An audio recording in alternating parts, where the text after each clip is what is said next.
Hi everybody, this is Lane Siekman reporting live from downtown Rising Sun, Indiana.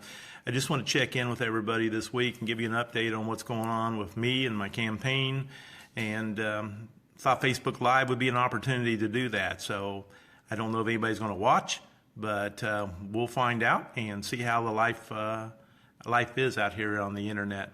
First thing I want to bring up is, remember, we have 1 week left until Congress has to pass or defeat this new bill regarding health care. As you're aware, the Republicans are taking another run at the Affordable Care Act. This time it's being led by a pair of senators, Lindsey Graham of South Carolina and Bill Cassidy of, I think, Louisiana. And this bill is a disaster as far as public policy is concerned. What it does, it guts Medicaid and turns it into block grants to the states. This allows insurers to step in and get rid of price controls and other things that are in effect under the Affordable Care Act, and allows them to jack up premiums if you get sick. Sure, it's really cheap to get health insurance if you don't have any health problems, or you don't go to the doctor. I mean, I'll sell you insurance all day long if you agree not to use it. But what this does is it follows the money. It follows the healthy people get really cheap insurance, and people who have pre-existing conditions or illnesses or live in certain demographic areas, or in certain demographics rather, they have to look out and say, oh, this is going to cost us money. The other impact it's going to have, it's going to hit states that expanded Medicaid. Indiana, under HIP 2.0, expanded Medicaid. And because they expanded Medicaid, we got opportunities to put 400,000 Hoosiers on health insurance that didn't have it before. These are people who were going to the hospital and not paying their bills. These are the people in nursing homes. These are the people who need help the most. And by turning this into block grants and saying, oh, each state gets so much per head, it's not going to be based upon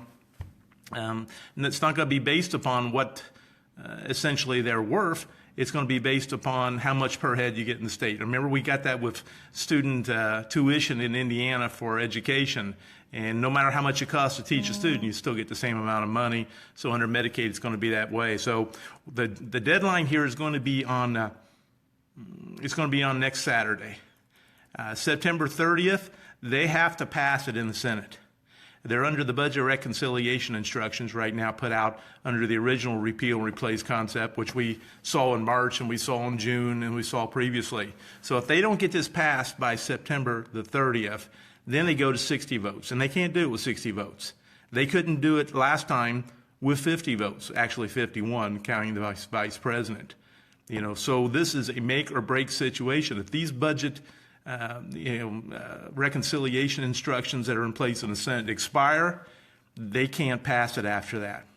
So what happens is, if it does pass the Senate, and we're hoping that it doesn't, then it goes back to the House. Because of those same budget reconciliation constraints, the House has the same issues facing them. And they have to pass it literally the moment it hits the House floor. There's no filibuster in the House.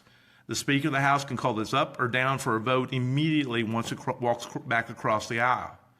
So that puts another play in there. So we have to make calls to our representatives now. We have to call our United States senators and make sure they vote no. If we stop it in the Senate, that's the end of it. However, if it gets through the Senate and goes back to the House, it's going to be facing another vote. And it's very, very important that we call our elected representatives in the House and ask them to vote no. And I know it's going to be very difficult. Luke Messer, my representative, was in the Muncie Star Press this morning saying how much, again, he wants to repeal Obamacare. They don't have a plan to replace it. This new bill that's coming through the Senate is worse than the first one they started out with. There's been very little discussion about this. It did not go through the standard committee process. It is not the kind of bill that was fairly bipartisanly. It wasn't even partisanly discussed. It wasn't negotiated. It wasn't debated in open debate on the floor of the Senate. This is another one of those make or break situations in American politics where they can shove it through and millions of people will be affected. We believe that upwards of 32 million people will lose their health care coverage if this bill passes the Senate and then goes over and passes the House again. So this is just a make or break situation in Congress. It's time to stop this nonsense. It's time to work towards a bipartisan solution to the health care crisis in this country and to the problems that we have. I personally believe that it's time that we consider Medicare for all. It's time that we catch up with the rest of the industrialized countries in this world and say that we are important enough that we're going to give every person in this country health care. And you know, it makes sense. We're all paying high premiums. We're all dealing with different doctors. We're watching people make millions and millions of dollars off the back of sick people. And it's time for that to stop. Medicare for all is a goal that we can all work towards. But right now, we have to save the Affordable Care Act. So get on the phone, call Luke Messer, call Todd Young, call Joe Donnelly, call your representatives and tell them we do not want to kill the Affordable Care Act. Do not vote for repeal. This is how the democratic process works. This is what makes it happen. Now, I'm running for Congress, and my goal as a congressman is to listen to people, is to talk to people, is to find out what is on their minds and what their worries and their concerns are, so I can go express them and represent them in Washington, D.C. That's what a congressman's supposed to do, a representative for the people. Tonight, I'll be in Rising Sun, 6:30 p.m. We're having our free Democratic fish fry. It's great fish.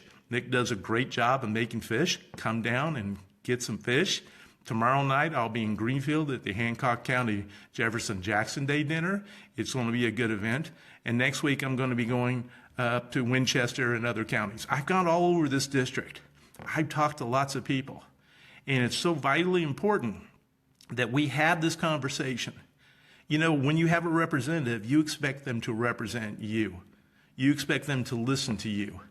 And every once in a while, maybe you want to yell at them and tell them what your fears and thoughts are and your hopes are for the future of this country. That's how this process works. It isn't decided by campaign donors writing million-dollar checks. It isn't decided in smoky back rooms where people have their decisions made for them by somebody else. It's decided by the people of this country. Again, follow me on Facebook, follow me on Twitter, go to my webpage, lanesiekman.com. Also, if you go to ilikelane.com, you're going to come to the same place. Find out where I stand on the issues. If you agree with me, let me know. If you disagree with me, let me know. Let's have this conversation. Let's get engaged. Let's make 2018 a year when we get to decide the future of this country.